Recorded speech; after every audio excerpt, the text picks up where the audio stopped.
Sveiki prisijungę prie YouTube kanalo Pasauliškis, su jumis sveikinuosi aš, Justas Žukauskas. Šiandien svečiuose kunigas egzorcistas Arnoldas Valkauskas. Sveiki.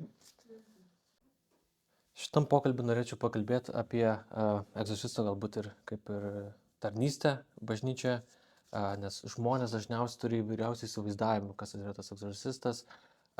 Netgi šiuo metu jaunimo tarpe, kadangi matau tarp savo mokinių ir šiaip daug bendrauju su jaunimu, toksai pasirodo vaizdas, kad egzorcistu gali būti vos ne bet kas. Yra toksai TikTok'e, greičiausiai nežinosite vis tiek, žmogus, kuris pasivadinęs yra Lietuvos egzorcistas ir jis kelia video, kur jisai atlieka seansus. Tie seansai gan tokie pompastiški, tokie. Žmogus tikrai nematau, kad būtų susijęs su katalikų bažnyčia, tą daro tiesiog tikriausiai dėl šou, žmonės kreipiasi greičiausiai į jį. Ką jis daro, tai daug daro garsų įvairiausių. Bum, bum, bum, ten visokius tokius leidžia garsus, neva atlieka kažkokius tai seansus. Ir ten žmonės, kuriuos filmuoja, su kuriais jie bendrauja, ten purtosi, kratosi, spjaudosi ir taip toliau. Jaunimui tai tampa vos ne kažkoks pajuokos objektas. Kaip Jūs manote apie tokius žmonės, kurie užsiminėja, apsimeta, pasisako, kad yra egzorcistai? Ką čia manysi, žinai, kad čia labai, nežinau, ką manyti iš tikrųjų, nes, kaip čia pasakyti, ar jisai ko siekia, gal populiarumo, gal pasišaipyto, gal tikrai įsivaizduoja, kad reiškia atlieka kažką, tai nes gali būti ir taip, o gal šiek tokiai spektakliai rengia. Tai ir aiškiai supratimo neturi, nes jūs įsivaizduoja, tas toks, spektakliškumas egzorcizme labai kažkoks akivaizdus yra, kai tuo tarpu visiškai netaip yra, net juokas jam, žinai. Aiškiai, čia tų manifestacijų vadinamų jų gali būti, bet jų gali ir nebūti.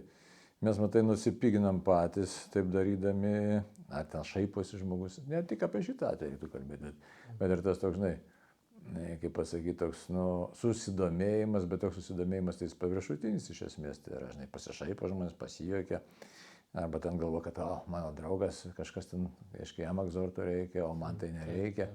Kiti atvirkščiai, reiškia, isteriškos asmenybės būna, kad jie galvoja, kad jiems būtinai, reikia egzorto ir čia viskas gyvenime griūna vien todėl, kad kažkas apsėdo, tai čia toks, kaip sakyti, nesupratimas yra ir kelių dalykų. Aiškiai, pirmas dalykas, nesupranta žmogus, kad tikrai Dievas yra, kad Dievas yra begalinis, nesuprantame savo krikščioniško pašaukimo ir nesuprantame taip pat piktosios dvasios realumą, reali, bet tai nėra kaip sakyti, savotiškai banalus yra demonas, savotiškai, nes aiškiai, jisai viską daro, kad mes patektume į nuodėmę ir prarastume santykį su Dievu.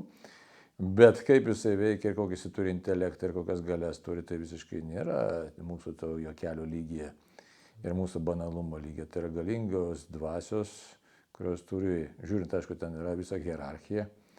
Gal nelyskim ten dabar taip toli, gal pradžiui šiek tiek, kaip pasakytumėt, kaip paskirti jaunimui ar žmonėms bendrai, kaip paskirti, kad tenais nėra tikras egzorcistas, nors jis ten pasirašęs, skelbėsi, kaip atskirti kažkoks požymis kažkoks. Tai vadai, čia kaip atskirti. Reikia žinot, kas turi galią piktosiam dvasiam. Labai paprastas atskirimas ir atsakymas labai paprastas. Galią piktosiam dvasiam turi tik tai viešpats Jėzus Kristus ir kas santykė su juo, tai yra Marija, švenčiausia mergelė Marija, ar arkangelai, angelai ir bažnyčia. Tai va, aiškiai, bažnyčia tai ir bažnyčios tam deleguoti, iš tikrųjų, kaip sakyti, bažnyčia yra apaštalinė bendruomenė. Tai apaštališka galia, tai kam ta apaštališka galia priklauso. Ir visa kita tai yra, arba demonų žaidimai, arba toksai žmogaus nesupratimas ir žaidimas su ugnimi. Tai va, taip, kad jeigu mes įsivaizduom, kad štai kokie nors šamanai, ar ten kokio musulmoniško tikėjimo, ten egzorcistai, ar ten kokio krišnaizmo, ar dar kažkieno ten rytietiško, gali išvaryti piktasias dvasias, tai labai klysta. Tai yra piktų dvasių tarpusavėje kovas, žaidimai jų tarpusavėje, bet neišvarimas. O visi tie spektakliai, iš tikrųjų, jie visiškai gali nebūti jokio spektaklio ir jokių manifestacijų, nes kadangi tos žmogaus varginimas gali visiškai ir kitaip ir pasireikšti. Jis pasireiškia kaip kančia iš tikrųjų, tai kas iš tos kančios išlaisvina Jėzus su savo meile. Taip, tiesa, dar prieisim prie šito. Tai bent jau man taip atrodo būtų pagrindinis bruožas, kaip atskirti, kaip aš atskirčiau, tai kad paklausčiau kokios konfesijos žmogus yra. Jeigu jis sako, yra krikščionis, tai, nu koks, man tai yra autoritetas katalikų bažnyčios būtų kunigas, egzorcistas, bet ne žmogus, kuris tiesiog pasivadino, aš dabar čia kažką darau, bet kieno vardu darai, kas toks esi, iš kur tu esi ir taip toliau, kažkokia, nu, biografija, vis tiek, vat. Ir turiu klausimą. Palaukia prie to paties, jeigu bažnyčiškai atsakyti labai teisingai sakai, nes reiškia, iš tikrųjų, tikroji bažnyčia yra kaip.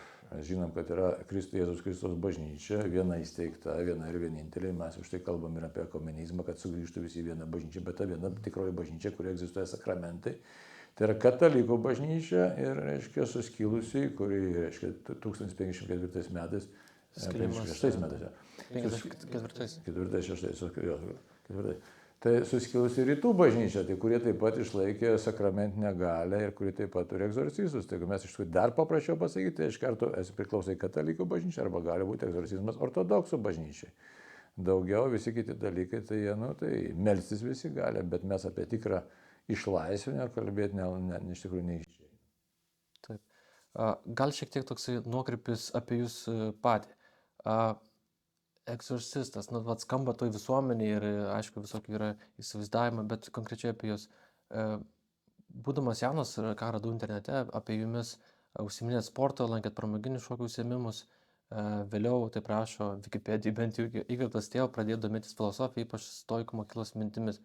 Kaip nuo to taško vat, nusprendėt, kad norite eiti į kunigų seminariją stoti? Na, tai seminarija, aišku, gyvenimo prasmės, bet aš, kaip sakyt, galvoju kažkaip šiek prasmingai gyventi, tarybinė visuomenė, man vis laik rūpėjo būties klausimai, tai va, štai ta filosofija daugiau. Nu va, o seminarija tai toks ryžtas irgi. Noras buvo, kad, nu, jau čia trumpai tiesiog, bet aš tai pirmiausia visą atsitiknai patekau tarnauti šventom mišiom, žinai, o paskui jau toje aplinkoje man, kaip sakė, ir vystėsi tos paieškos įvairiausios. Tai. Kalbant tada toliau. Atsiprašau, nes prie to paties galim ką pasakyti, visą laiką buvo svarbu ir dabar aktualu, aišku, kiek yra prasmingas, kiek yra pati būtis prasminga. Tai čia filosofinis klausimas niekad nedingo ir man stoicizmas kodėl užkabino, todėl kad jis labai arti buvo krikščionybės, o anais tarybiniais laikais tų knygų mažai buvo, žinai. Nu tai ką gali pagauni tą paskaitą, žinai, ten kas buvo pagrindinės kalbos lietuviškai, rusiškai, tai va, nu ir šventą raštą anksti buvo pradėjęs jau skaityti, faktiškai Naująjį testamentą buvo deficitas, Naujasis testamentas. Tai, nu, ir, pavyzdžiui, kalba apie dorybės, ką galima apie dorybės buvo gauti, lengviausia buvo paskaityti Epikteto raštus, reiškia.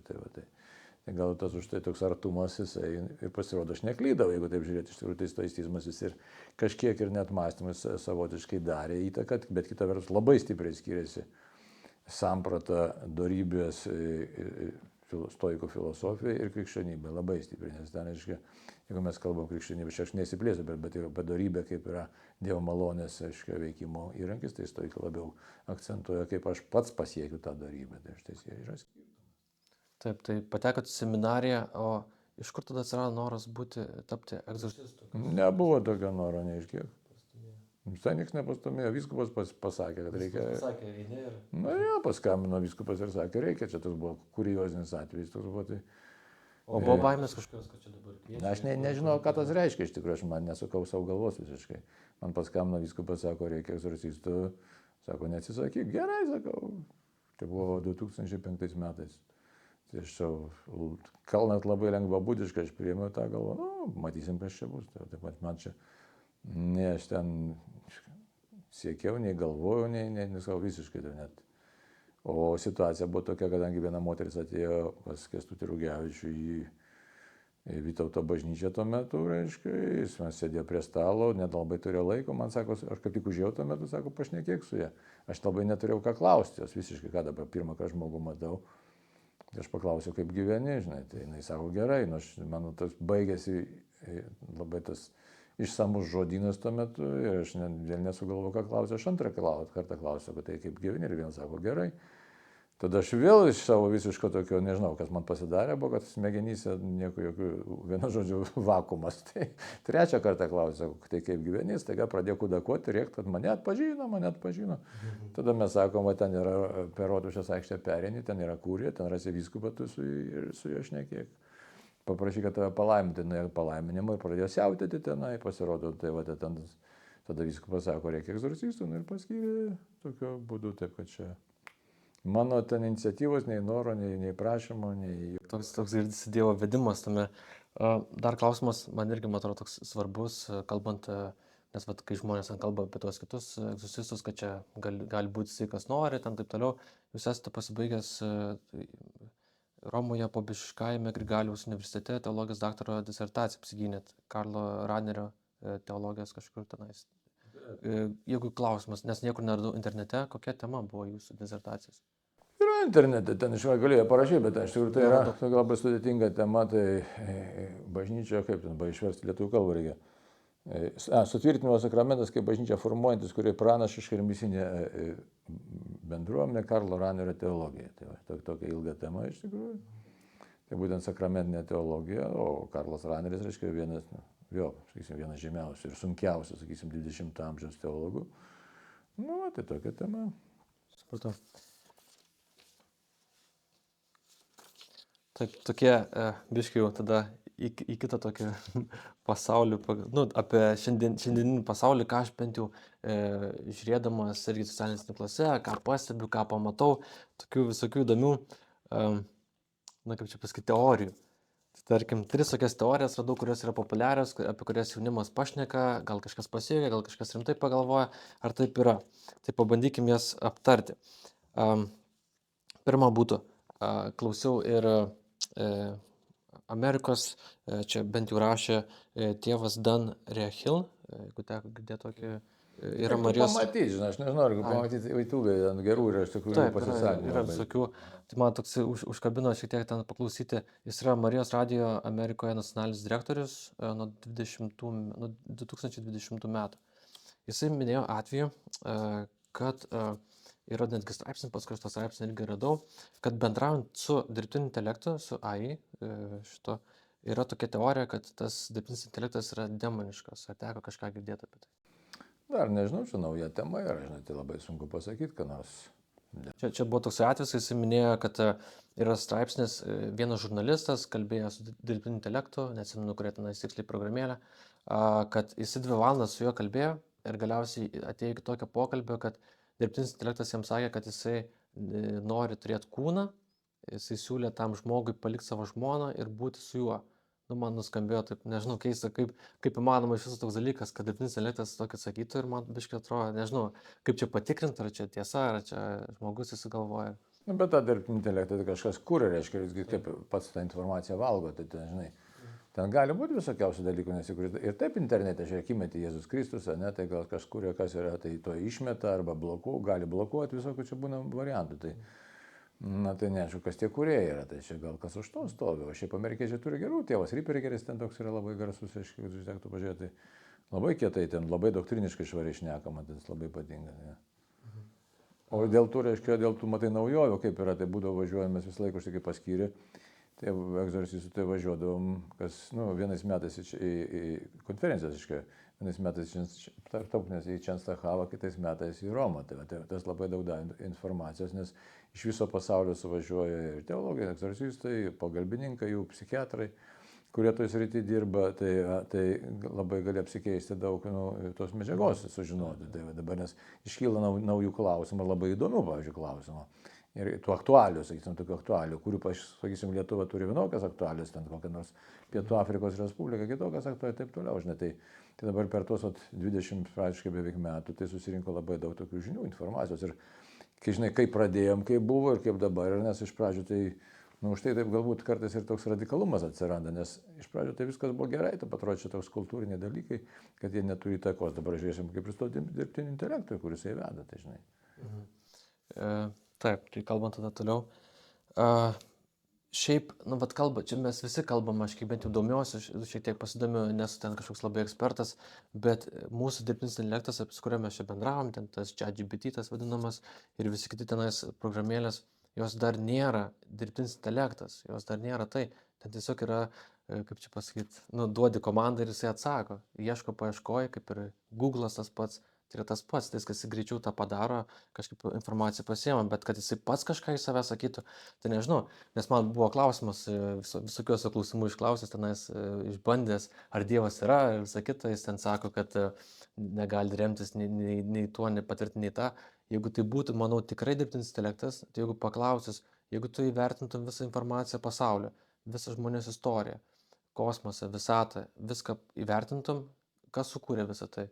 Tai jeigu jisai būtų dirbtinis intelektas, jisai pasakytų atsakymą, kas turėtų būti aišku. Nes jis neturi dvejonių, jisai pasakytų arba yra taip, bet dabar jis neturi to, tai reiškia, jis neturi mąstymą, jis tiesiog reaguoja į visą tai. Tai toks įdomus dalykas, tokį radau, čia aišku ne mano sugalvota, bet radau angliškose kanaluose, paklausti ChatGPT, jei tu būtum šėtonas, pats tas ChatGPT, kokia būtų tavo taktika, metodai, kuriuos naudotum, norėdamas šiandieninį žmogų atitraukti nuo tikėjimo Dievu, ir davė man kokį ten 10 tokių sąrašų, sąvokų, apibrėžimų. Tai man atrodo jos tokios racionalios ir geros, nežinau, įdomu, kaip jūs vertintumėt. Tai pirmas būtų, kaip šiandien šėtonas bandytų attraukti žmonės, tai pirmas - relativizmas ir moralės standartų griuvimas. Tai skatinti įsitikinimą, kad nėra objektyvios tiesos ir kiekvienas turi teisę kurti savo moralinės normas. Ar, pavyzdžiui, pastebėt, kad šiandien tai pasaulyje Taip ir vyksta.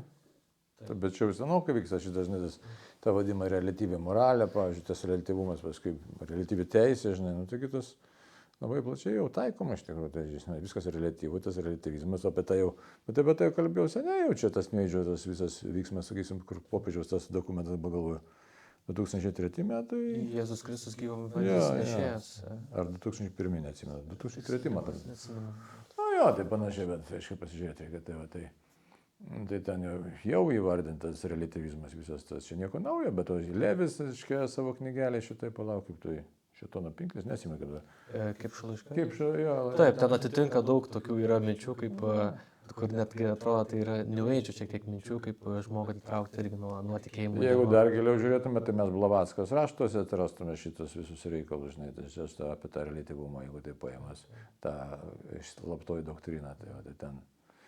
Kas man labiausiai gaila, kad Lietuvoje tą, aiškiai įsivaizduoju, sugebėjo išversti tą slaptąją doktriną lietuvių kalbą ir aplatinti, tai man labai savotiškai, žinai, tai va. Tai greičiausiai ezoterikos kažkokie. Jo, bet tai reikia būti visiškai jau, kaip sakyti, nesusivokiačiam filosofijos visą šitą. Jiem atrodo įdomu, nes, pavyzdžiui, aš irgi esu buvęs, neminėjau, esu buvęs apie 2 metus, taip sakyčiau, taip įvardyju New Age ir domėjausi įvairiais irgi praktikom, ir hinduizmu domėjausi, ir budizmu.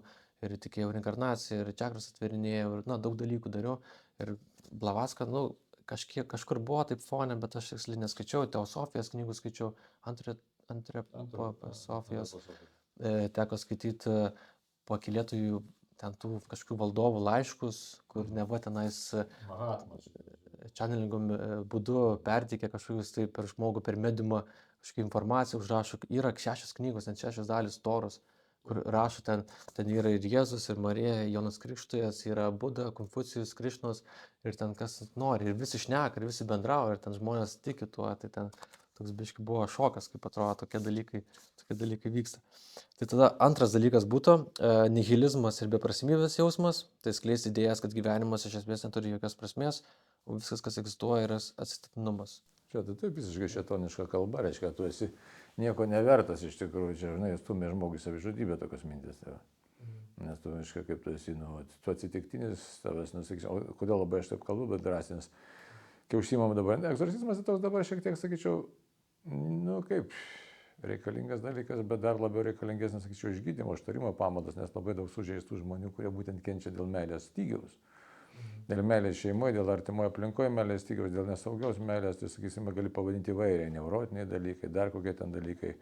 Čia psichoterapijos srity gali vardinti, bet iš tikrųjų tai yra labai konkretu ir žmonės, jie pasimeta, jie tiesiog, nesijaučia reikalingas. Įsivaizduoju, ką reiškia jaunam žmogui, nesvarbu, jaunam, senam, bet ypatingai bręstančiam, nesijaust vertingu, arba kitaip tariant, jaustis nereikalingu. Ir prasmės klausimas, visais amžiais, visais laikotarpiais. Ypač dar kaip bendramžiai pasišaipo, tu jauties netvirtas ir kokios mintis tada žmogui tai šauna į galvą. Taip. Tada ir paskutinis trečias, tai okultinių ezoterinių praktikų skatinimas, kad, praktikuok, ką nori. Čia labai gudriai padaryta, nes čia iš karto reiškia, kaip kokia logika. Koks ten buvo pirmas, ne, kad viskas reliatyvų. Jo, kad nėra viskas tiesos. jo nėra tiesos, nėra koordinačių sistemos, tai reiškia, tu esi vos ne dievas, tu gali susigalvoti, ką nori. Antras dalykas, iš esmės, net jeigu tu esi pusdievis, tu esi nereikalingas. Ir trečias dalykas, tavęs stumia, reiškia, į santykių su tuo anapusiniu pasauliu iš tikrųjų. Ir tu patenki ne pas dievą, bet patenki į okultinį pasaulį, į demonų pasaulį. Taip, va, bet čia tas ir kažkaip pats buvau New Age, aš to tikėjau, tai irgi, kadangi New Age nėra blogio, blogis kaip ir neegzistuoja. Arba ten yra kas blogo ir gero Pusiausvyrą. Kažkaip pusiausvyrą, bet dažniausiai mes sakydom, ten susirinkdom visi kažkokias grupelės, rebefingo praktikas, įvairiausius čakrų meditacijų atvėrimo. Tai toks, jeigu kažkas blogai vyksta, reiškia, yra kažkokia, reikia praktikų daugiau padaryti. Aš blogai jaučiuosi, daugiau padaryti praktikų, kažkoks toks gaunasi, nėra jokio blogio, mano neišmoktas pamokas kažkokius tiesiog man neseka, man reikia kažką išmokti ir padaryti ir tai nebesikartos, o blogis pas neegzistuoja ir ką pastebėjau, gal čia aš norėsiu ir vėliau gal praplėsti, kad New Age žmonės susirinka tas grupelės, medituoja, atsverinėja kažkokiam dimensijai ar kažkam, neaišku kam ir ten mato angelus, gali matyti tą patį Jėzų, gali matyti įvairiausius, ką žmonės įsivaizduoja, teko daug girdėti žmonių, kadangi po praktiko žmonės sėda ratu, geria arbatą ir dalinasi, ką patyrė, ką pamatė, tai ten teko įvairiausių dalykų, net vienas žmogus sako, aš prieš praktiką norėjau velnę pamatyti, tai praktikos metu pamatė ir tada įsigando ir ten toks paskui dalinosi. Tai bet kažkaip tame visame nėra jokio supratimo, kad čia kažkoks gali būti blogis, nėra supratimo, kad gali per tai nebūtų tas angelas, gal ten ne Jėzus, gal tenais kažkas apsimeta, nes mes žiūrim į mūsų, kas yra palikta katalikų bažnyčios, istorijos, šventųjų visokios istorijos. Tokia knyga Šventas idiotas, kur yra, pavyzdžiui, labai ten man įdomi irgi tenais nuskambėjo kaip vienas tas, nebetsim pavadinimo, galiu atsimenat. Apie, kaip sakyti, atsiskyrėlį galėtume sakyti savotiškai, ne? Žodžiu, buvo vienas žmogus, kuris atsiskyrė, jo atsiskyrėlį buvo ir nuėjo medituoti į uolas ir galvoja, kad medituos tol, dykumų tėvai medituos tol, kol pamatys Jėzų. Ten buvo kažkoks toks siekis ir jis ten daug ilgai meditavo ir jam pasirodo. Ir jis ten klaupėsi, sako, o čia Jėzų pasirodė ir tą akimirką, kai jis tai pasako, tas šydas ten nukrenta, ten pasirodė ne Jėzus buvo, ten demonai buvo ir jis pradėjo juoktis iš jo. Ir ten tada labai įsižydė, labai supyko ir ten dabar tiksliai nepapasakos, kaip ten baigėsi, bet jisai vėl grįžo į maldą ir kažkaip rado būdą, kaip apgauti pačius tos demonus. Bet tai yra tokia mintis, kaip ten, iš esmės kokia, čia yra tokia klaida, mes šitam visam New Age.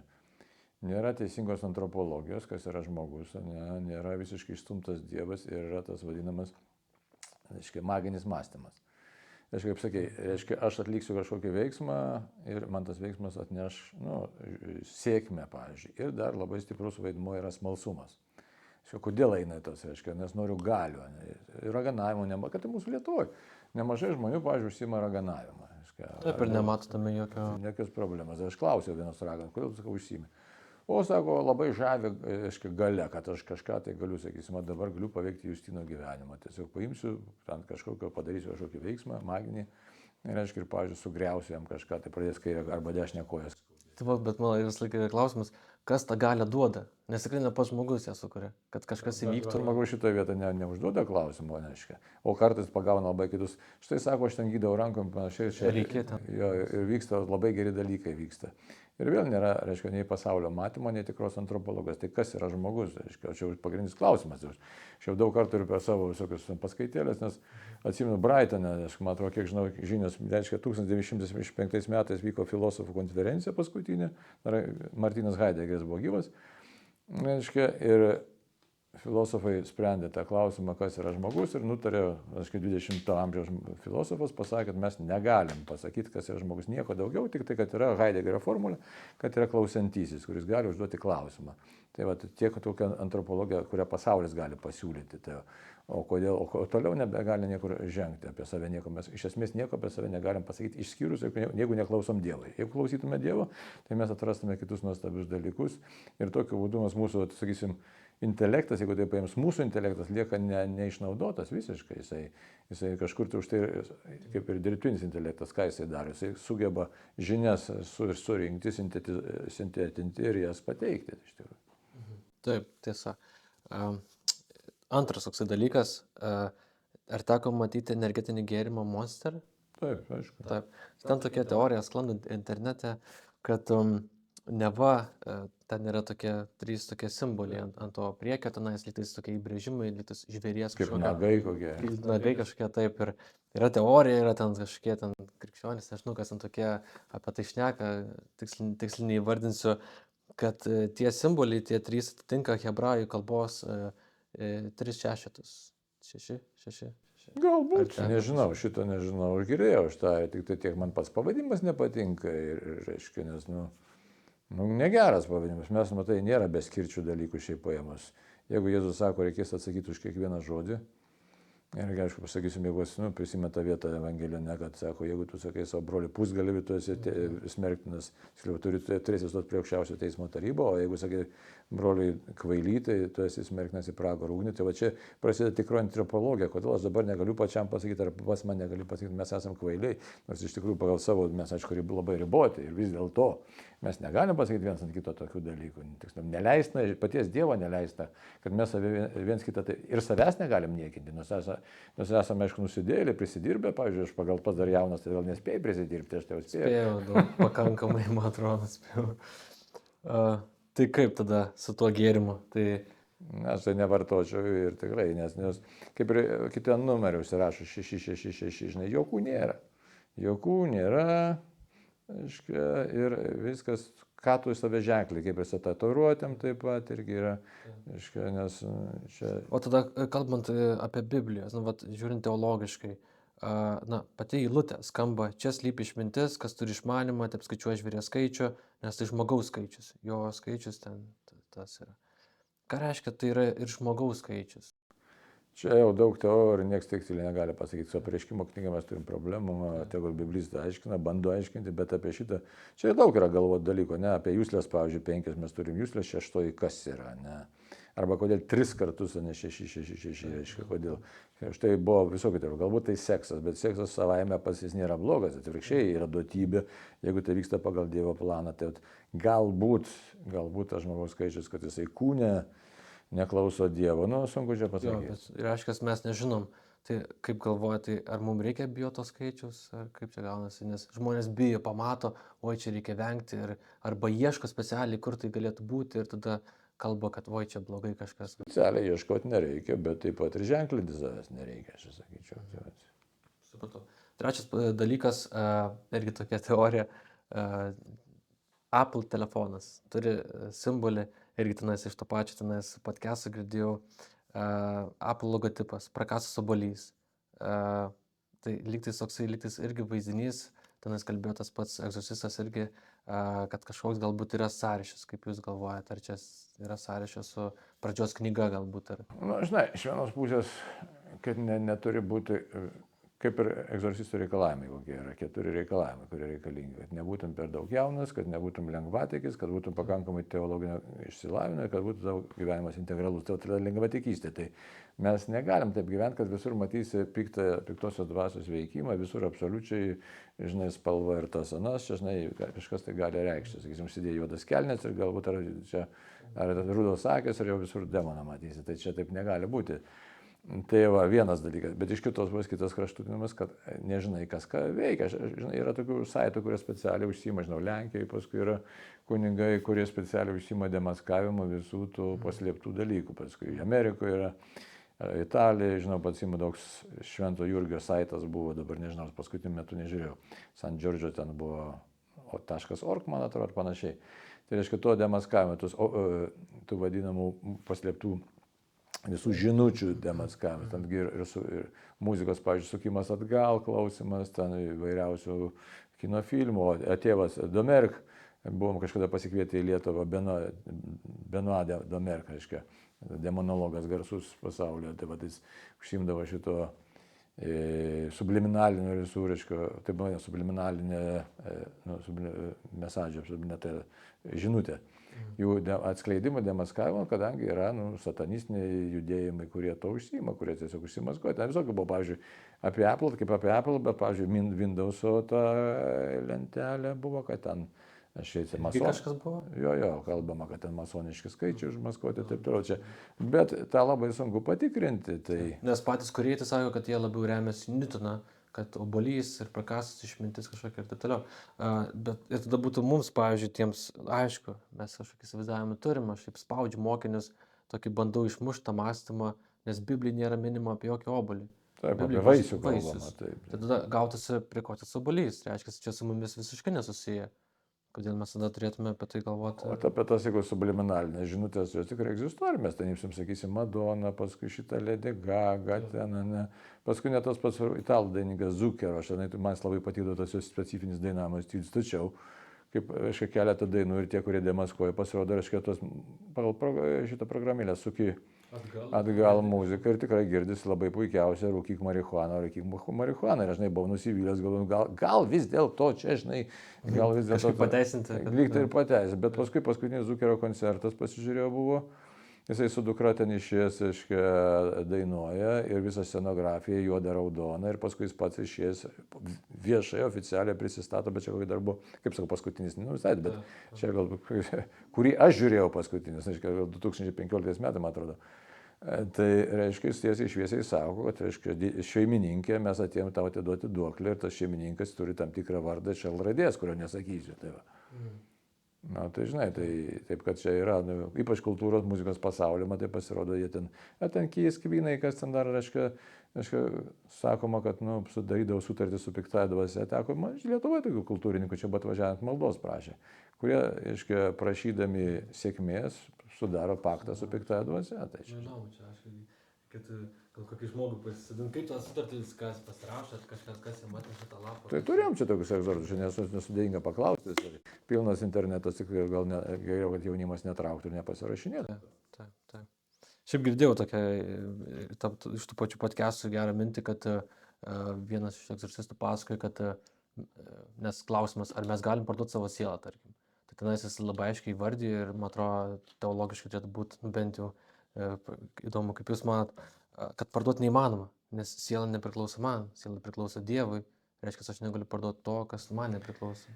Bet laisva valia, reiškia, atiduodi teisę į save. Gal valdžia, gal kažkokia... Taip, čia, žinai, laisva valia kaip ir nuodėmė. Nuodėmė ką padaro, kad aš savo laisvą valią dedikuoju kažkam, tai, reiškia, kas nėra, nepaklausnumas Dievo, tai čia sąmoningas.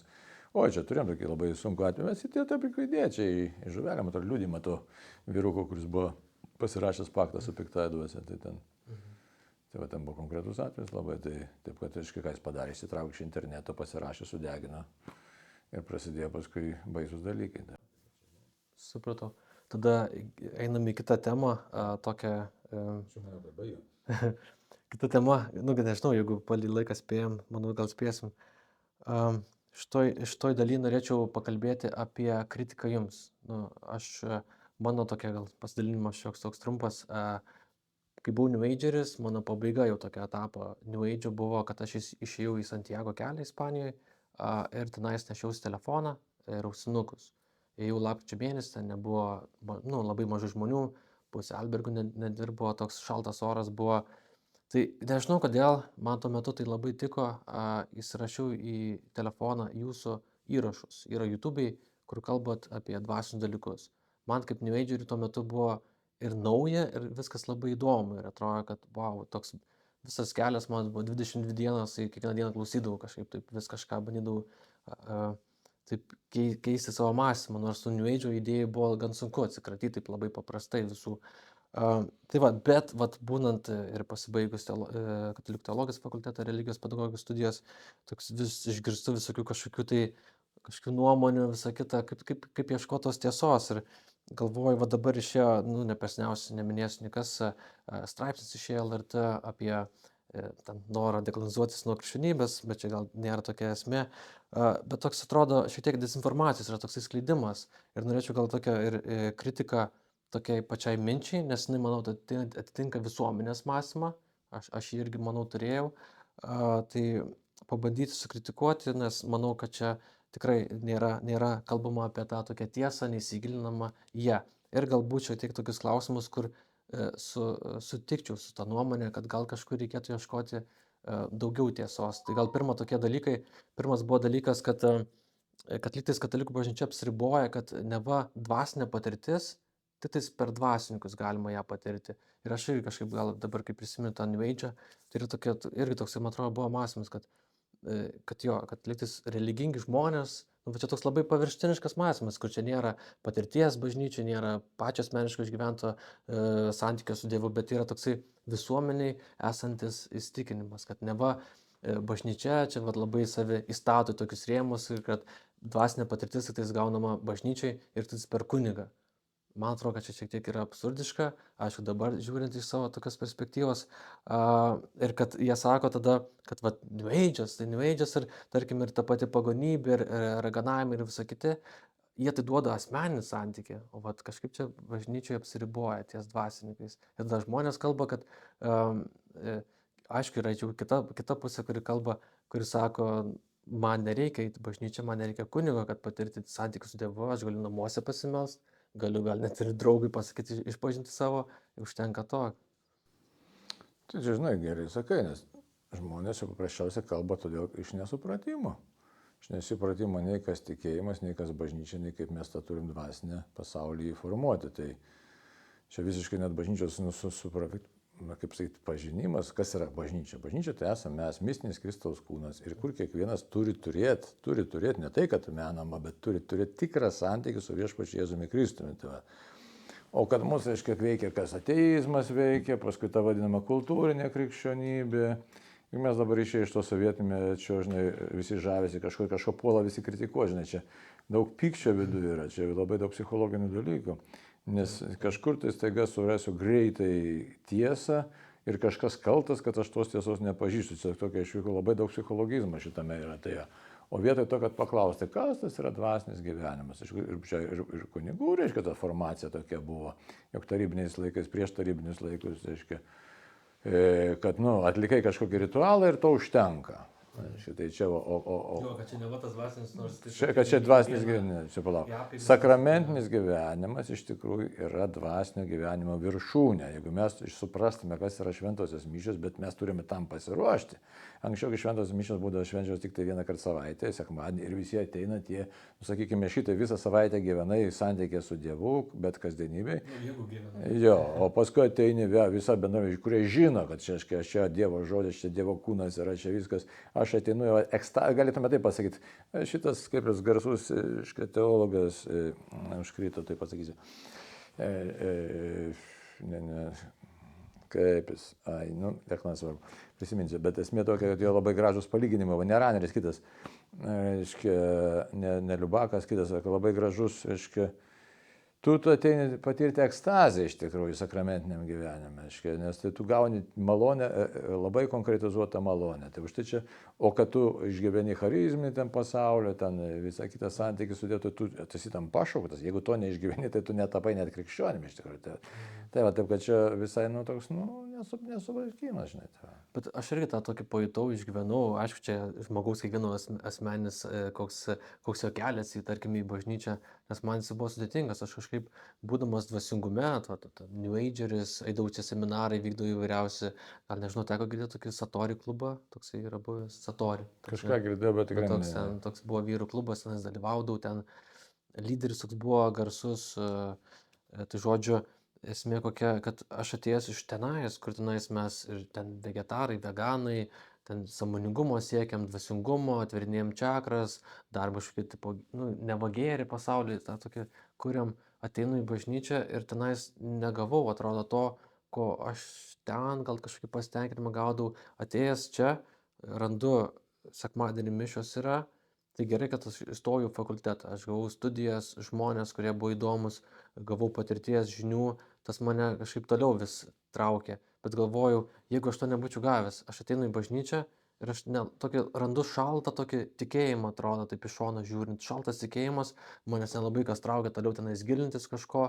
Jeigu aš skaitau Bibliją savo, tai savo. Aišku, bažnyčia kalba, kad turim bendruomenį, melsis ir taip toliau, bet neturiu jokių bendruomenės, jeigu aš toks vienas lieku, tai man sunku, man nėra, neužtenka sekmadienį tik tais Taip ir mišių. teisingai, bet sakai, čia problema rimta visoje katalikų bažnyčioje dabar šiandien, kadangi nėra, Karlas Raneris apie tai sakė, 3 tūkstantmečio krikščionis arba taps mistiko, arba jis iš vis nustos būti tikinčiu. Čia, aišku, ta garsyvė Ranerio mintis, tai reiškia, kas nesupranta, kad tai reiškia mistikus, to misticizmas yra toks, ne tai, kad aš čia kažką regėsiu, už tai čia neteisingai supratas misticizmas. Ranerio mintis yra tokia, kad tu turi absoliučiai turėti viltį Dievoje, ypač kritiniais gyvenimo momentais. Čia yra Dievo patirtis, iš kurios kyla viltis, o visa kita, aišku, tai tau ateina po to. Tai, o dabar, kur mūsų problema yra tokia labai rimta, nes niekas nekalba apie rimtą dvasingumą. Bažnyčia yra, teko, žinai, šiaip mišes aukoju pats buvau pas seserį Amerikoje, tai ten, aišku, tiesiog dalyvau paprastai, aišku, mišiuose kaip eilinis tikintysis ir labai to džiaugiuosi. Ir žinai, kad turiu pasakyti, kad nesmagu tokį dalyką, ypač kunigų atžvilgių, nes, žinai, tikrai žmonės, tie, kurie ateina į sekmadienį į mišias, aš juos labai gerbiu, nes tikrai ateiti, keltis kokią ten anksti rytą, šiandieninę dieną, 9 val. Dalyvauti mišiuose, tai reikia tikrai turėti stiprų tikėjimą, nes, žinai, nelabai tie pamokslai įdomus, giesmės prastos ir, žinai, tiesiog klausimas tada savęs klausyti, ko aš čia atėjau, tai kaip tu sakai, galėjau ten kur nors kažkaip tai pasimelsti, patirti tokį malonumą, tuo tarpu. Tai čia mes turim rimtą bėdą, labai rimtą bėdą, kad bažnyčia turi dvasingumo tradiciją, bet jinai yra užgesinta, nustumta. Ir todėl, kad aš pats dabar dažnai prisimenu dykumų tėvus, bandau, kad paskaityti, ne, kad visa tai yra tikra ir tai nėra menami dalykai. Kodėl užtarimo maldą mes labai plačiai praktikuojame. Bet iki to reikia daryti. O kaip pasiekti tai? Va, kaip tą pasiekti? Nežinau. Nėra, kad apie jas nešneka, apie jas gali išgirsti, aišku, paklausyti ten kažkokių minčių, bet tu užsikabinsi, pastatysi knygą, man atrodo, vis tiek reikia žmogaus, kuris išmanytų teologiją. Ir kita vertus labai paklysti nesunku, reiškia, nes labai, žinai, demonas nesnaudžia ir jeigu pažiūrėsime į Naująjį Testamentą ir panašiai, tas netikras dvasingumas, pavyzdžiui, kad tiesiog kaip tas susimanysi, kad aš Jėzų matau, Mariją matau, dar kažką ir tu kažkur atsidursi. Taip, kad mes to tikro dvasingumo šiandien stokojam, tai atsakymas tai būtų toks paprastas, kaip Šventas Makarijus sakė, ne didysis. Atsivers pas aplink tave, atsivers tūkstančiai, tai žinai, bet jeigu taip realiai, tai mes turim visi, ne tik, drąsiai reikia sakyti, vyskupai, kunigai ir popiežiui tinka tas pats, reiškia, kiekvienam tikinčiam visi turim iš tikrųjų permąstyti, atsiversti realiai ir ieškoti santykio su viešpačiu Jėzumi, žinai. Ir tai yra tikra, kodėl, sakysim, žavi tokie dalykai kaip ta Jėzaus malda, ne, kad pastoviai vakartoja, žinai, viešpatį Jėzų pasigailėk. Tu vadinasi, nebent Jėzaus malda, bet ją turi taip į ją įaugti, kad jin tau taptų širdies malda. Ar paskui yra kitų ten metodikų. Yra tų įvairių metodikų, bet... Nesiplėskim, tada aš tokią mintį, atėjęs į bažnyčią, tokią nešiaujusi, man tokį vaizdą susidariau. Tai man taip atrodo, nežinau, kaip jūs manot, kad bažnyčia yra kaip ir savo tokia, jeigu toks palyginimas, kaip smėlio dėžėj. Čia viskas saugu, čia yra gera, čia yra mūsų žmonės. Ar ateina nauji žmonės? Aš nematau kol kas, kiek vyksta renginių pas mus bažnyčioje, kiek visko. Ateina visur tie patys žmonės. Nėra, kur tie nauji žmonės, kurie ateitų, ieškotų tikėjimo. Ir ar mes iš viso laukiam, ar iš viso mes juos mokėtume priimti, nes jeigu ateina savo pasaulį, o mes čia turim savo supratimą apie tikėjimą, apie viską. Ir mes bandom tada, jeigu jie ateina nauji, tai mes užmetam iš karto jam, tai turi taip daryti. Žmogui tai yra sunku ten laikytis ir, nežinau, mūsų tikėjimas nėra tas toksai paprastas, kad atėjau, aš tikiu Dievu ir toks sėdžiu ir laukiu kažko. Ne, aš turiu gyventi tą visą, išgyventi ir dvasinę patirtį turiu išgyventi. Bet pats pagrindinis dalykas būtų šitaip, nuo ko pradėti reiktų. Jėzus yra gyvas, jis yra asmuo ir man su juo reikia šnekėtis. Šiek tiek mūsų protėviai darydavo, šiek malda. Kol neteisi normalią maldą žmogaus, tai nieko čia gero nebus, nes tiesiog einu ir sakau viešpačiui, kad Dieve man skauda, Dieve džiaugiuosi, Dieve dėkuoju, aišku, žinai, tai pradėjau gal ne nuo to galo, bet aiškiai, maldos tikslai yra kokie: šlovinu tave viešpatį, garbinu tave, dėkuoju, atsiprašau, prašau. Ir vėl padėkuoju, viskas. Bet kaip toks labai paprastas dalykas, asmeninis santykis, bet kaip jisai sunkiai suvokiamas yra, tai labai keista, bet taip yra. Tai šventųjų knygos greičiausiai padeda jį atpažinti, kaip pas šventosius vyko tam gyvenime. Antras dalykas buvo jos parašytas tame straipsnėje, kad kalbama, kad 20 amžiuje pradėjo populiarėti naujo amžiaus judėjimai religiniai, kurie leido žmogui, čia panašus klausimas, ieškoti patiems dvasingumo. Šios tikėjimo formos žadėjo palengvėjimą, prasmę, problemų sprendimus dar šiame gyvenime, o ne po mirties. Todėl katalikų bažnyčia viduramžiais neliko nieko kito, kaip tik sugrąžinti stebuklo patyrimą į bažnyčią per egzorcizmą. Tokia mintis. Čia klaidinga mintis iš karto, galiu pasimės visose konferencijose pasaulinėse. Kaip įdomu, nebuvo jokios raganų medžioklės ten, kur buvo egzorcizmas, o ten, kur buvo egzorcizmas, buvo teisingas supratimas gėrio ir blogio. Ta prasme, kad piktoji dvasia realiai veikia, bet jinai nėra visagalė. Šitą reikia žinot, kad reiškia, Dievas yra virš visko. Ir jeigu aš formuoju teisingą, žiūrėkit, kelis antropologiją, tai yra kas yra žmogus, ir jeigu aš formuoju teisingą teologiją, kad Dievas yra tas, kuris mane myli, ir aš einu į meilės santykius su juo, žiūrėkit, mes, kad čia prakalbėjome, iš tikrųjų visose tose New Age'inėse judėjimuose, religijose, ten nėra iš tikrųjų tikro meilės santykio. Ten aš ieškau kažko smalsumo, galios, ieškau išsprendimo problemų. Bet patirčių jo ieško, bet čia yra tokie paviršutiniai dalykai. O man iš esmės, kad aš būčiau tikras, kalbam apie laimę. Ar įmanoma laimė be meilės? Gali daryti, už tai mažai kas iškelia tokį klausimą. Ar įmanoma, ir galiu drąsiai atsakyti, laimė be meilės yra neįmanoma, be santykių yra neįmanoma, tu gali turėti galią, supratimą, tu kurį laiką važiuosi. Bet anksčiau ir vėliau ateina iš tikrųjų mirties dvasia, to prasme noras nebegyventi. Tai už tai kalbėjimas turėtų būti, kad tikrai, tik teisinga teologija yra, kad aš ateinu pas tą, kuris mane be galo myli, kol mes šito nesuprasim ir aš noriu su juo bendrauti, ne? Ir jisai mane žiūri su meilė. Pas mus yra dar ir daug ir vaidyti labai tokios nesveikos kalties, ne? Tai už tai tas kalbėjimas, kad viduramžiai sugalvojo, egzorcizmas egzistavo, nes Jėzus yra pats pagrindinis egzorcistas. Visa veikla yra, kas yra pirmiausia, piktosios dvasios įveikimas nugalint nuodėmę ir mirtį. Ir paskui visi tie jau, nes liga yra pasiekmė, nuodėmės pasiekmė. Sakau, ta idėja, kad viduramžiais atgaivino, ne va, kad čia dabar išpūsim, kad mes turime. Taip, labiau man irgi atrodo, kad tai yra pasakos.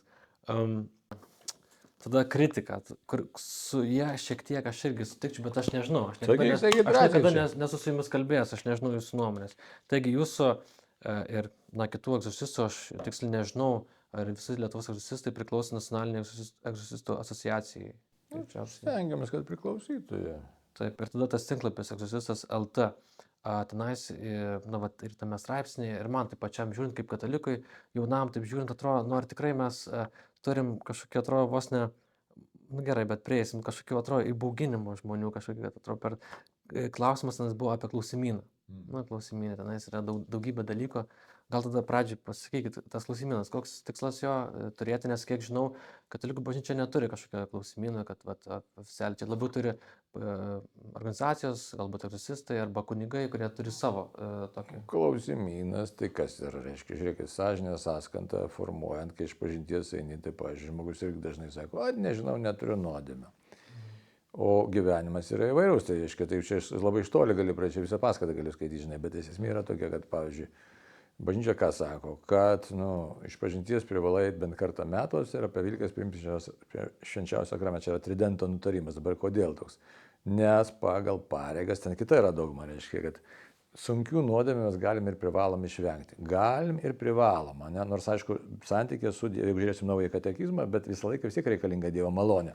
Jeigu tu galvoji, kad tik savo jėgomis, tai čia klaida, bet reiškia, aš meldžiuosi ir aš stengiuosi ir sunkių nuodėmių, ką reiškia sunkių nuodėmių, reiškia 10 Dievo įsakymų ir 5 bažnyčios įsakymų, aš jeigu normaliai gyvensiu, tai aš nesulaužysiu, tiksliau privalau nesulaužyti. Bet kas įdomiausia, atrodo pasakyta, lengvų nuodėmių be specialios Dievo pagalbos aš niekaip neišvengsiu. Ne? Tai ką tai reiškia? Tai vienas dalykas, žmogus net nelabai dabar šiandien žmogus žino, kas tai yra sunki nuodėmė, lengvos tai jų pilna, reiškia, net pagal šventą raštą, net teisusis 7 kartus nusideda per dieną. Ne? Ja, bet tu jas apgailį ir eini į priekį. Tai dabar tu reiškia, kas yra nuodėmė? Nuodėmė yra Dievo valios nepaisimas. Ir tu net nežinai, kurioje vietoje tu gali prasilenkti su ta Dievo valia ir ką tai reiškia.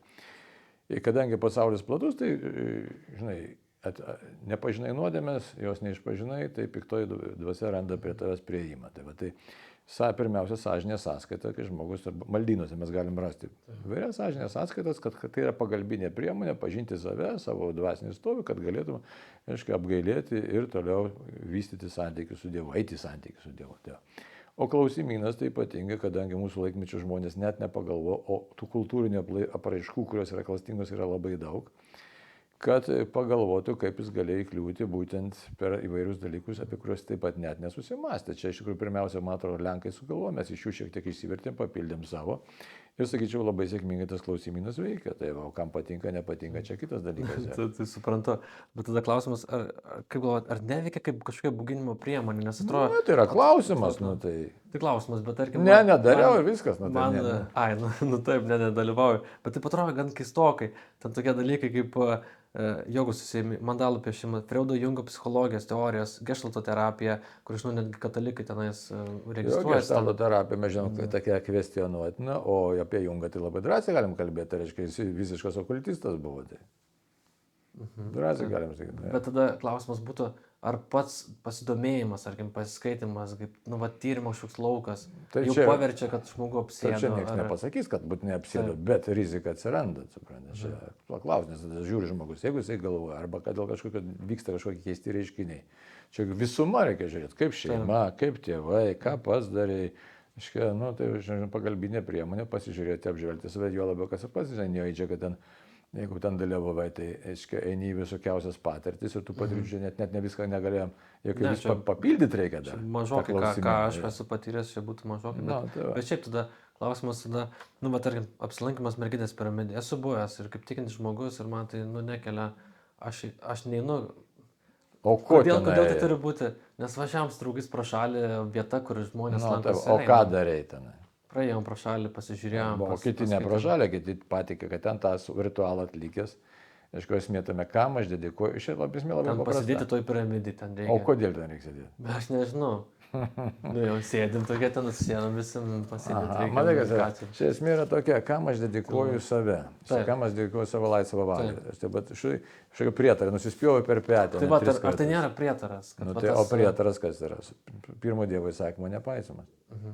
Bet tas mąstymas, kad aš jau nuėjęs, mane gali apsėsti. Gali neapsėsti. Gerai, gali, bet tarkim apsėdo. Aš nuėjau, jau mane apsėdo. Paskaičiau Harry Potterį, filmus pažiūrėjau, tarkim, arba tos pačios ten, nežinau, mandalą nupiešiau. Kur aš gal tikintis esu, jeigu aš tikintis esu, jeigu aš einu su Kristumi, netgi yra eilutė Biblijos. Nors eičiau per mirties slėnį, šešėlio slėnį nebijosiu pikto, nes su manimi. Tai per mirties slėnį, tai čia einam visi, žinai. Tai gerai, bet jeigu mes, aš tikintis žmogus esu, tikiu Jėzumi Kristumi, Jėzus mano viešpats yra. Ir aš dabar ką, aš turiu bijoti, aš neįsiu mirkytę, nes man tikėjimas, aš jau baisu, aš nebijau, kodėl aš negaliu patirinėti, kaip man... Ar tyrinėti, ar eini ten patikėti ritualus, yra skirtingi dalykai. Kas eina melsis, o ką jie atvažiuoju, aš tikrai atvažiuoju. Jie visi tiki, kad štai jiems palengvės, viskas, tikėjimą dedikavai.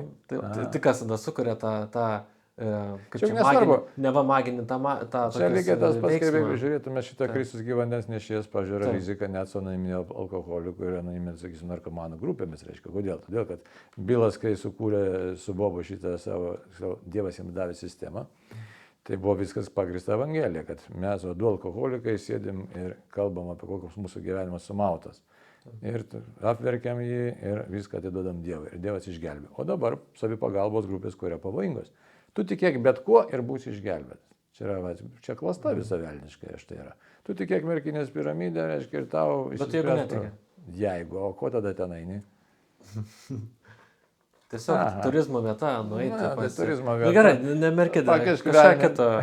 Ta pati joga, tarkim joga. Apie jogą vėl atskira kalba. Kas yra joga? Tai joga, jeigu pažiūrėt, ką mes dabar turim vakaruose, tai čia nieko panašaus. Mes tai turim pratimus, o joga tai yra filosofinė sistema. Ja, bet pats Europos jogų vadas, viršininkas, kaip sakyt, pavadinti, vadovas, dvasinis, kaip jis ten vadinasi. Ir Verlindėje užklausė, sako, ir aš pats žiūrėjau tai įrašą jo. Sako, jūs čia vakariečiai darot jogą, tai vadinama sportinė jo. Kodėl, sako, nevadinat pratimais, ne? Ne joga, reiškia, sako, darykit jogą, joga padarys savo. Štai kas, jogas, reiškia, tokia, irgi buvom konferencijos seminarė, reiškia, maždaug 7 metai, kol pasikeičia tau darančio sąmonė. Nes jis pradeda pirmiausia, ką? Pradaro pratimus, jis nežino, kad veikia dvasinis pasaulis. Paskui jis pradeda rūpintis labai savo mytybą. Paskui jis reikia dar labiau rūpintis savo mytybą. Sveikata domėtis nėra blogai. Pala. Paskui jis pradeda galvoti apie dvasingumą. Paskui jis nustoja valgyti mėsą, paskui dar tą, žinai, ir paskui jis pats nejučia atsiduria, reiškia, visai kitoje erdvėje. Nu, iš dalies, sakykime, nes, kiek žinau žmonių daro jogą, nėra pas juos jokio dvasingumo, tokia, kad jie žiūrėtų į dvasingumą. Jie eina kaip į pratimus. Tai pradžia. Nebūtinai joga vyksta kažkur centruose, kur yra ir simboliai, ar kažkaip. Na, bet daug kas po to, aš sutinku, daug kas eina po to žodžiu, Bet kam vadinti, pažiūrėjau, reikia sporto salės, sporto kažką, tai gal tu. Tai pratimus. Kas daugiausiai eina moteris, jiems. Ajurveda, visus, nes yra, aišku, šitas. Kvapų terapijos, ajurveda, ten visokie dalykai. Reklamos yra dalykai, jo, bet. Bet ar ten žmonės daro kažką, kas įstrauktų į apsėdimą? Aš abejočiau. Tai visokių gali. Čia labai platus spektras, čia visko neišgliaudys ir žiūrėti kiekvieną atvejį savotiškai. Taip, savotiškai. Tada būtų klausimas, nes man tai paskaičius taip atrodo, kad kažkokia lygtais baugina, lygtais to nedaryk, atrodo viskas negerai. Ar nemanot, kad, tarkim, reikėtų šiek tiek paredaguoti tame puslapį esamą informaciją ir prie klausimų bent jau pridėti paaiškinimus, kodėl būtent šitas dalykas gali vesti. Pasižiūrės, pasidomės, tai reikia labai daug parašyta, tada supranti, paaiškinti, taip parašyta daug. Šiandien žmogus nemėgsta daug paaiškinimų skaityti, žinai. Bet būtų paaiškinimas, tada jau būtų kažkur, negalėtų užsikabinti, pavyzdžiui, kas man nepatinka, kad užsikabina pasauliečiai, kurie nėra tikintis ir žiūri tą tinklapį kaip į kažkokį pajėgos objektą. Man tas nepatinka. Jūs sakysite, nesvarbu, aš žinau jūsų galbūt tą poziciją, bet man, pavyzdžiui, man šiek tiek paliečia. Aš norėčiau... Galima patobulinti, aš sutinku. Jeigu leismas man, aš galėčiau nieko netrinčiau, bet pakoreguoti. Tai informacijos. Jo, galėsi, paskui pažiūrėsim paredaguoti, čia saudžiai, puikiai. Pridėt daug ten reikia. Aš čia būtų daug darbo, bet manau visai būtų. Aš nematai, yra patirtis, pažiūrėjau, aš nenoriu pavardžių garsių žmonių vardinti, pažiūrėjau, kas užsiminė šamanizmu iš mūsų dainininkų. Tai aiškiai, jiems tas klausimynas labai padėjo, kaip jie čia atsidūrė, žinai, sakysim, tai va, čia ne viešo kalbėjimo reikalas. Taip kad, žinai, kaip daug kas sužinai, pažiūrėjau, ajavaskos visokios dar, ko nors viskas. Taip, dabar yra, pavyzdžiui, Linas Karalius, kuris grįžo į Lietuvą gyventi ir čia rengia prieš, galbūt 4 metus Vilniuje, su tokia, irgi gal pavardžių neminėt, rengia miesto šamano mokymai. Pats premeditavęs, vartojęs marihuanos ant kitų, jie nevadina tai narkotikais, yra sakralūs augalai. Taip, nušvietimai naudoja. Taip, nusiekia. Manai, kaip ir su ta pačia joga, žinai, gerai, kas nebuvo Indijoje, tai tvarkoja, tai jiems atrodo labai romantiška, iš tikrųjų, kas buvo, tai žino. Ir aš ir labai toks geras filmas yra Šokiruojant į Aziją, pažiūrėjau. Tai mums labai romantiškai atrodo, rytų dvasingumas. Iš tikrųjų, sėdi tas jogas tenai apsinarchašinės, reiškia, kaip būrėjas, reiškia, pas jį ateina žmonės, atneša auką, atneša piniginę auką, maisto ir šiek tiek narkotikų. Ir jisai, reiškia, kad jis lengviau įeitų į transą ir tau, kad nors papranašautų asmeniškai. Tai toks ir dvasingumas ir viskas. O mūsų tai labai, reiškia, tos pats Brazilijos ten šito jo, kur ten važiuoja, tai kur ten tie dabar. Čia ajavaska šiaip jau dabar ne visai madoje yra, modernesnių dabar jau ten yra to šamanizmo formų, čia atėjusi į Lietuvą. Tai bet nesvarbu. Bet irgi tada tas, reiškia, pavartoja tas medžiagas ir jie paskui tenai savo tos, reiškia, ritualus atlieka, įvairiausius ten tarp kitko. Ir paskui mato savo pratus gyvenimus. Ir būtinai turi būti interpretatorius, šamanas pagrindinis, kuris prižiūri, kuris tau padeda interpretuoti ir susigaudyti. Tai iš tikrųjų yra grina jau kultika, grinas demonų veikimas ir tiek žinių, žinai. Tik tai varijuoja priklausomai nuo krašto. Sakysim, Brazilijai šiek tiek vienaip, ten kur nors Centrinėje Amerikoje kitaip, ten aiškiai, šitoje Afrikoje šiek tiek vėl kitaip. Aš kažkada dar National Geographic gerą buvo filmą pastatę, visą seriją filmų, būtent, rimta firma, kompanija, apie šitus visus dalykus, maždaug 2009 metais kažkur tai panašiai. Tai sakysim, tas pats vudų kultas, kuris irgi varijuoja. Vienoks čia, kitur čia, jisai. Kitoks Meksikoje. Šiek tiek, bet principas vis laik yra tas pats, kad aš, reiškia, išeinu į kontaktą, iš esmės yra kontaktas su dvasio pasauliu ir sutvarkyti, reiškia. O, sakysim, dabar psichologija Hellingerio konsteliacijos, reiškia, mūsų pasiekusios iš Zulusų, reiškia, tai va, irgi tas pats, išeini į kontaktą su dvasio pasauliu, ten kažką tai sureguliuoji ir čia tau sekasi. Klausimas, ar daug apsilanko pas jumis, gal į pabaigą tada, Jo. gal 15 minučių galima, kažkaip. Ar daug apsilanko pas jumis, ateina, vat, prašo, ateina pas jumis New Ageriai, tarkim, tie patys, kurie, vat, žinau, yra atsivertusių žmonių, taip toliau, bet ar ateina, ar kreipiasi jie, tie žmonės, kurie, vat, atlikinėja praktikas, tas daro? Kreipiasi, aišku, ar daug tai nežinau, čia visai priklauso nuo, nežinau, nuo ko priklauso, būna gal nuo metų laiko. Kreipiasi tada, kai bėda, iš tikrųjų, kai, žinai, būna pakankamai toli nuėję ir ne visą laiką paprasta padėti, o sutaikymas, matai, dar reikia sutaikymo, tokią maldą sukalbėti, aš žinau, kiekvienas, kuris dalyvavo, ypač jeigu kas turėjo praktikų konkrečių ir tų vadinamų iniciacijos mechanizmų. Tai yra, ką reiškia iniciacijos, ne pačiam gal viskas aišku, tai yra, kad ritualas, per kurį tu įvedamas, sakysim, ir tą patį reikia, pavyzdžiui. Žmogus sako, o aš esu ten reikia meistras, tai palauk, tai praėjo pirmą, antrą ten pakopą ir taip toliau. Aišku, ten yra iniciacijos, tai va. Nu tai pinigai, jau kaip pinigai, bet yra, ką reiškia iniciacijos mechanizmas, kad tu esi įvesdinamas ir, aišku, tą, pavadinkim, bendruomenį, tą sistemą tu esi įvesdinamas. Arba persikrikščiau kažkur, tai reiškia viskas pagal katalikų bažnyčios, reiškia, mokymą, tu esi automatiškai išmetamas iš bendruomenės, ekskomunikuojamas, tai reiškia normaliai sugrįžti, nes, reiškia, 1364 kanos teisė, pirmas paragrafas, reiškia, turi būti sugrąžintas, o tas sugrąžinimas turi būti oficialus vyskupui leidus. Tai va, taip, kad reikia šitą žinot, tai čia tik tai toks va, yra speciali malda, sukalbėta malda, ir sugrąžini žmogui katalikų bažnyčią, tai va, tai tokių tikrai yra, o kiek jau tu rašto prirašęs ir kiti kunigai prirašė, kad žmonės tikrai galėtų sugrįžti, būtų ramus, žinai, dėl savo išganimo, nes čia jokių nėra, nes reikia kalbėti apie išganimą. Tai man pačiam atėjus, po visų New Age patirčių, nes teko ir galvau, kad kažkada būsiu rebefingo instruktorius, nes buvo kursai. O per rebefingą kiek apsėdimų turėjom, Dievė. Ten atrodo, žmonės patiria kažkokį išgydymą, išgyvena emocijas. Man buvo keisčiausias tas dalykas, kad kvėpuoja, greitai. Intensyvus kvėpavimas, valandą laiko atsigulus. O medituodavo ten, kiek ten taškas virš galvos? 3 metrai, 9? Ne, šitą nesakė. Tai gal biškai modernesni gal buvo mano. Žemas lygis. Vaikų žinimų, kaip Beresnevičius sakydavo, ten saldainiai vaikams. Bet tenais, kas buvo keista, pavyzdžiui, tenais nuo to intensyvus kvėpavimo rankas ant riečia žmonėms, viską įvardindavo, kad tarkim riečia, nes žmogus koncentruoja į save, jeigu žmogus riečia ten į kitas pusės, ten tipo jisai per daug save atiduoda, toks visur viską paaiškina, viskas lytis aišku yra, bet man pačiam, kas buvo keisčiausia, kad teko, kadangi reikėjo lankyti kursus, tenais apie 50 žmonių buvo, tai yra populiaru.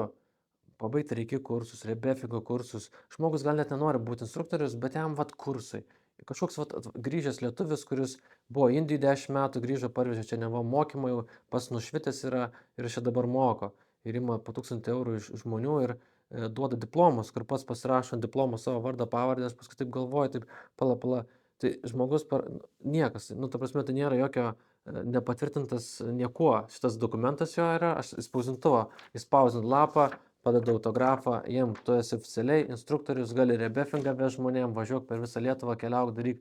Atrodo kažkoks biški, absurdas, bet tiems žmonėms viskas atrodo tinka. O, gerai, tu baigi pas jį, mes priėm, nors kursai trunka 2,5 mėnesių. Tai kaip čia taip toks gaunas, ir žmonės labai užkimbo ant šito. Tai to jaukalo visokio daug, nes matai, ką žada. Čia kaip, žinai, kaip pradžios knygai. Vaisius žadėjo, kaip ten buvo žavus valgyti ir žadėjo išminties. Tai čia irgi. Ir pati pirmoji pagunda Šalčio. Taip. Ar būk kaip Dievas. Ir matai, būk kaip Dievas, ir matai dar abejonę pas jį, ar tikrai Dievas sakė. Tai reiškia visą, ką čia iki šiol žinai, netikra. Reiškia, ką pats Dievas sakė, o tu šitaip daryk, bet matai, nepagalvo žmogus apie mirtį, apie amžiną gyvenimą. Ir kaip man tikrai, kad aš galiu pražūti. Tai aišku, puikybė, viskas paremta puikybė. Ir tų, kurie dėstytojauja čia, ir tie, kurie ateina irgi. Kodėl? Aišku, daug kas ateina iš vidinio nerimo, iš nesaugumo, labai lošia daug šitie visi nesaugumo dalykai, nes žmogus nori būti reikšmingas, priimtas, mylimas, O kaip kitaip pasijausi reikšmingas, sakysime, kaip lietuviška dabar, kaip jau daug kartų susakęs, klasikinė lietuviška šeima, tai paklausė žmogaus, kaip gyveni? Gerai gyvenu, tėvas gėrė, mama mušė, kaip gyveni? Gerai gyvenu. Nu, tai va, tai iš tokio, arba iš visokiausių įtampų atėjo, nu ir kaip man jautis, iš visokių patyčių, aš kitais kart pagrindinės. Jeigu žmogus jisai pilnavertis, tai jis, nu, tiesiog jam, nu, komanlystė, aš tiesiog turiu savo gyvenimą, bet dabar tokių turinčių savo gyvenimą, tai tikrai yra mažuma iš tikrųjų. Drąsiai reikia pasakyti, yra mažuma.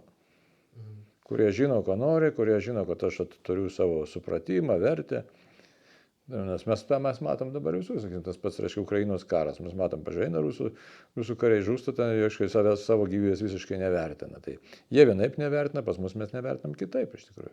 Nevertinam savo gyvenimą. Tai o kodėl taip yra? Nu, štai, kad nėra meilės patirties, čia yra psichologija toks žymus, garsus, nu, reikšmingas pasakymas, nesaugi meilė, nesaugios meilės patirtis. Nu, tai padaro taip, kad žmogui reikia už kažko tai tvertis, o tvertis, kaip sakai, katalikų bažnyčia ateiti, tai vienas dalykas, kad žinai, tas, nu, patirtis viduje, aišku, tai kai vidinė patirtis jau pačiam žmogui ateina, tu staiga supranti, koks yra lobis, bet kad to lobio mums niekas nepristato normaliai. Taip, va šitam ir esmė, man atrodo, jeigu būtų tas lobis kažkaip parodytas, atskleistas ar kažkas supažindinami tie žmonės, tie patys, aš nežinau, tai ar mes turėtume tapti tokie pat kaip ir tie guru, kurie eina va taip ir skelbės ir tą tikėjimą va taip savo plečia. Nes pas jos žmonės tai eina. Bet tai turi, aišku, bet tai gali populiariai iškiai pasakyti, va dabar tu tapsi ypatingas, čia patirtis. Aš kaip sakiau, čia labai... Šventųjų, čia gal... Mes matome, kai kurių kunigų, reiškia, žiūrėk, jeigu aš irgi juokauju, pradėčiau čia dabar rūklai paskelbčiau, kad mūsų tvenkinys yra stebuklingas, pastatyčiau kioskelę, dar kokių nesąmonį prikabinčiau ir sakyčiau, va, už buteliuką ten 10 eurų ir patupčiau milijonieriam labai greitai. Nu, tai, bet tai kas čia iš to, čia, žinai, čia ne tas visai. Nes kai aš seminarė mokiausi, aš irgi taip galvoju labai taip savotiškai ir man toks buvo noras, kad tikrai negali būti evangelija klysti. Aš vieną kartą vieno kunigo klausiu, sakau, tai ką man daryti, noriu būti šventas, ką man daryti? Atsakymas toks, būk šventas. Aš antrą klausiu. To paties iš karto klausiu. Sakau, bet tai ką man daryti? Tai būk šventas. Aš trečią kartą klausiu, sakau, tai ką man daryti, kad būčiau šventas? Ir atsakymas, būk šventas. Aš labai nusivyliau. Sakau, nu, tai dabar tokį atsakymą gauni, ką daryti? Atrodo, neatsakymas, atrodo, norisi kažko daugiau, kad būtų nesąmonė. Tai, kažkoks kelias, kaip kelias turi būti kelias, tai žinai, kalbėtum apie dorybę, sakytum, tai dabar tu tą žingsnį padaryk, tu aną žingsnį padaryk. Tu dabar, štai tą knygą išleidom Nematoma kova, žinai, nu, kad ten labai konkrečiai surašyta, žinai, tai tu, kai tu jauti pyktį, daryk šitaip, kai tu jauti ten gašlybę, daryk šitaip, ne, nu, tai kažkas yra tokio, kažkas konkretaus, o kai tavo abstrakčiai, va, migla tokia, nu, tai kam man ta migla reikalinga, taip tos miglos pilna. Gal tada rimtai, tada baigiant, dar kokias turit kelias knygas, pavyzdžiui, kaip pasakyti žmogui tą, nu, to dvasinio, jeigu atėjo į bažnyčią naujas žmogus, nuo ko jam reikėtų pradėti, toks dvasinis mano gyvenimas, krikščioniškas, katalikiškas. Aš sakyčiau, labai paprastų dalykų, aš nežinau, dabar knygų turiu, norėtume dabar išleisti Jono Kopėtininko arba Laiptininko knygą, tai čia bus ateitis, čia planas toks yra, o dabar iš tų, tai aš nežinau. Ką mes čia galėtume tokio paprasto pasiūlyti taip greituoju būdu, žinai, net reiktų pagalvoti gerai, nežinau, kaip... Nematoma kova, man bent jau dabar patinka, bet aišku... Nematoma kova, žinai, nėra lengvas dalykas, nes žmogui, kuris neina, labai specifiškai atrodo ir kai kurie iš mūsų net bendruomenės, sakau, paskaidžiau, negaliu skaityti toliau, mečiau, sako. Man, pavyzdžiui, patiko, o ten nieko sudėtingo nėra, kas yra sudėtingo? Teofano Atsiskyrėlio, kas yra dvasinis gyvenimas, ar teko skaityti? Ne, neskaičiau. Ir tokia, bent jau pradžiai kažkokia tokia, man visai patiko. Gal tada tokia paskutinė mintis, man toks labai kažkaip irgi nustebino, klausant tų podcastų amerikiečių. Ar sutinkat su nu, net gal klausimas labiau, kas stipriau? Gal čia nežinau, ar galima vertinti, ar egzorcizmas, ar nuėjimas sakramentinės atgailos? Šiandien nesipjauna, tai dabar žinau, kad, aišku, kaip sakai, visą laiką pirmiausia. Skirtumas yra didžiulis. Egzorcizmas yra paprasta malda. Taip. O sakramentas tai yra dalyvavimas Jėzaus meilė, nes sakramentą teikia kunigas, kuris tuo metu veikia kaip in persona Christi, Kristaus asmeniu. Tai sakramentinis veikimas bet kokiu atveju yra stipresnis. Juo labiau, kad atgaila tave ką padaro. Ateini išpažinti, tu ateini į tikrą tiesą apie save patį, tai yra tave priverčia būti nuolankiu, ta prasme, tikrąja prasme, kad aš žinau, kad man reikia Dievo, man reikia pamatyti save, man reikia atsiprašyti Dievo, atsiprašyti artimo, reikia atstatyti santykį su artimu. Juk, reiškia, žinom, atgailos dalis kokios yra, kad ne tik tai neužtenka išpažinti, reikia sutvarkyti gyvenimą. Tai jeigu taip rimtai paėmus, tai už tai visą laiką mes ir reikalaujam, ta prasme, kad logika. Nori egzorcizmo, pirmiausia, susitvarkyk, tą patį klausimą pasižiūrėk, žinai, ir prieik normalios išpažinties. Gal net to pilnai ir užteks, reiškia, nes mintis yra kokia, atsiverskite, žinai, tikėkite Evangeliją, reiškia. O čia tik tai sakramentaliai egzorcizmas yra.